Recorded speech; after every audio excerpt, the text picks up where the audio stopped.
Amis téléspectateurs, bonjour et bienvenue sur Tawhid TV. Au sommaire de ce rétro-flash, lancement officiel de la 17e édition de la foire commerciale des pays membres de l'OCI ce lundi 13 juin.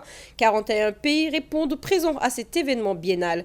Et puis, cri de cœur des étudiants de l'Université du Sahel, des diplômés de l'INSEPS et des animateurs polyvalents d'Mbour. C'est à suivre dans ce rétro-flash. Politique, AG Diotna claque la porte de la coalition Yehui Askanui. Son président Maître Moussa Diop acte leur isolement. Et puis exposition du collectif Douben et promotion des plats africains lors de la biennale. Les propos du manager du collectif Pape Amadidien à suivre dans ce rétroflash. C'était tout pour les titres. Le développement, c'est dans un instant.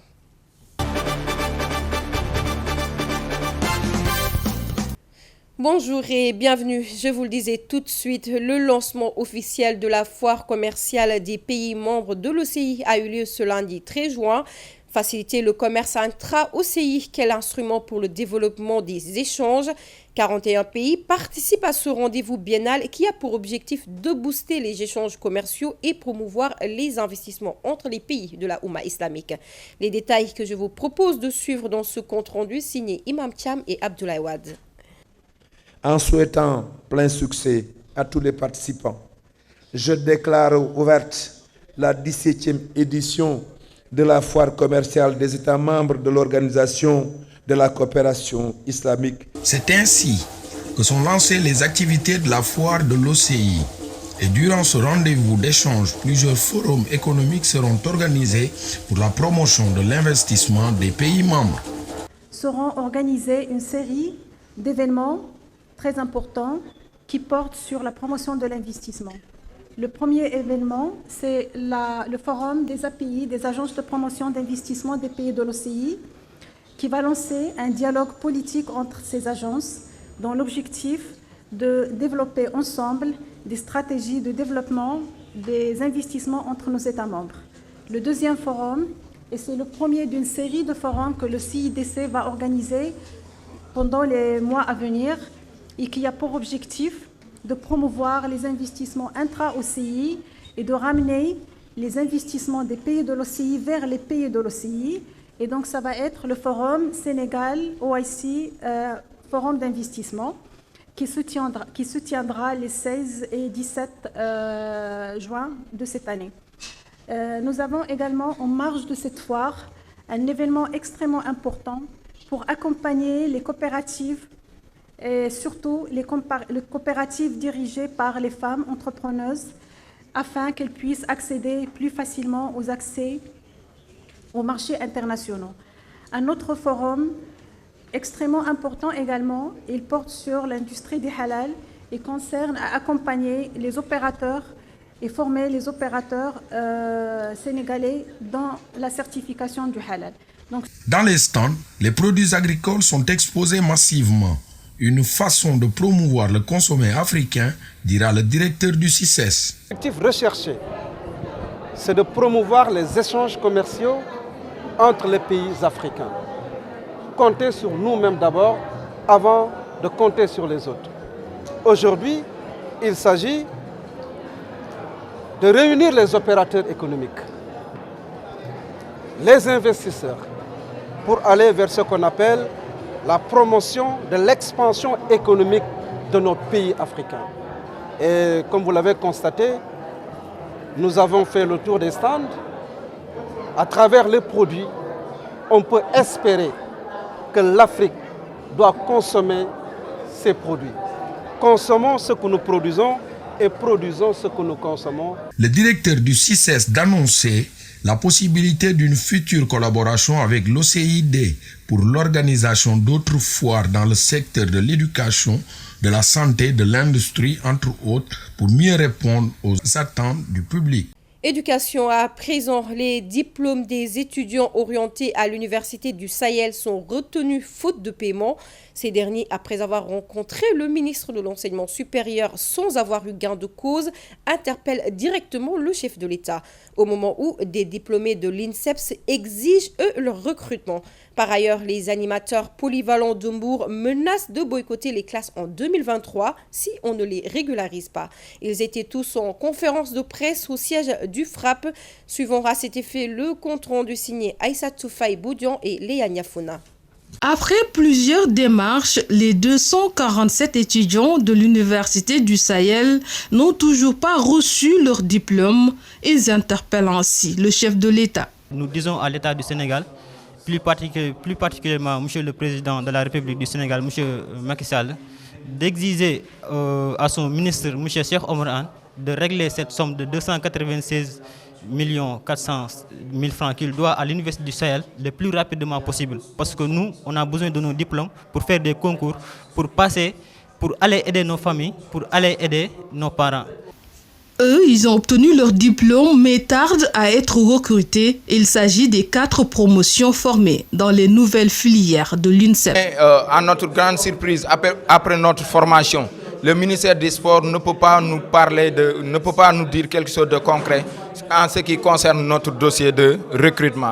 Contrairement au ministère de la Jeunesse qui a fait des efforts en recrutant la première promotion. Mais ça ne suffit pas parce que les étudiants, les diplômes continuent. Nous continuons, l'INSEP continue à former des diplômés dans ces filières, à savoir management du sport et animation socio-éducative. Donc ils font des recrutements politiques et ce que nous refusons et ce que nous disons au ministre Matarba, qu'il recrute les managers du sport, qu'il gère le sport. Les animateurs polyvalents de Mbour ne décolèrent toujours pas. Ils dénoncent le recrutement d'un personnel non qualifié à leur place. Président Macky Sall ñëwee na nañ jël ñi nga xam ne ñu ngi nekkoon ci kaas yi ñu am yaakaar ne comme wax na loolu alhamdulilah léegi kon suñu aajo dana faju ñu bàyyi ñi fi dem jël ñun xale yi nga xam ne ñun ñoo leen doon jàngal démb xale yi nga xam ne 2000 la ñu judd te lii may wax soxna may mën a si sox moom may gis xam na li ma wax am na ñoo xam ne 2000 lañ judd nga xam ne concours élèvemètre lañ leen waroon a jaarale mais jaarale leen foofu dañ leen jël dugal leen ci liste yi sàccal leen ay place jox leen suñu place yi tit bii nag ñi ñuy teg loolu lañ bëgg mu jeexal ko na jeex tàkk te li ma ko wax nii loolu laa koy wax ñun ren jii nii fii nii 2023 bi billaay du ñu ko romb suñu animateur benn wala jeexal nañ ko tey ñun ci Sénégal. Des étudiants de l'Université du Sahel, des diplômés de l'INSEPS ou les bénévoles de Mbour, tous sont en colère face à leurs difficultés. Ils invitent les autorités à trouver une solution à leurs problèmes, faute de quoi ils utiliseront tous les moyens légaux pour se faire entendre. Et politique à présent, AG Jotna claque la porte de la coalition Yewwi Askan Wi. C'est effectif, le président du dit parti, Maître Moussa Diop, a acté leur isolement et informe de leur décision. En conférence de presse, le leader revient sur le climat politique de cette coalition et les orientations de son parti. Ces propos que nous écoutons au micro de Abdoulaye Wade. Mooy structure boobu ñu naan Yewwi Askan Wi yaakaar bu rëy la woon pour tous les Sénégalais. Ce qu'il faut dire, c'est que tous les Sénégalais avaient un espoir pour cette coalition Yewwi Askan Wi. Malheureusement, un espoir qui s'est très vite effondré car depuis qu'on a su qu'il y a la création d'un groupe WhatsApp composé essentiellement de 3 partis, c'est-à-dire Taxawu Sénégal de Khalifa Sall, le PASTEF de Ousmane Sonko et du PUR représenté par Youm, d'ailleurs lui qui n'est même pas le président du parti. Alors, ce sont ces 3 personnes-là qui sont accaparés des décisions et ont formé un groupe WhatsApp à part. Et ils essayent délibérément d'écarter les autres leaders. À côté, il y a un groupe WhatsApp qui est appelé le panel des leaders, mais c'est un groupe WhatsApp qui sert uniquement à publier des décisions et des résultats. D'ailleurs, il est appelé tableau noir. Alors, je donne un exemple patent. AG Jotna avait une raison objective de son absence qui lui a été malheureusement refusée par Khalifa Sall à moins d'1 heure avant la rencontre. Même si nous savons que d'autres leaders étaient autorisés à s'absenter alors qu'ils étaient déjà présents dans le pays. C'est fort de tous ces constats-là que je me suis dit qu'il y a problème et que nous devons nous prendre nos responsabilités. Ce que nous considérons comme étant un manque d'estime pour notre parti, un manque de considération et même parfois une façon de nous mettre les bâtons dans les roues. En fait, nous estimons qu'ils ont peur de nous qualitativement. Je dois maintenant préciser une chose. Je n'avais pas le temps pour faire de la politique parce que je m'occupais de la gestion de Dakar Dem Dikk.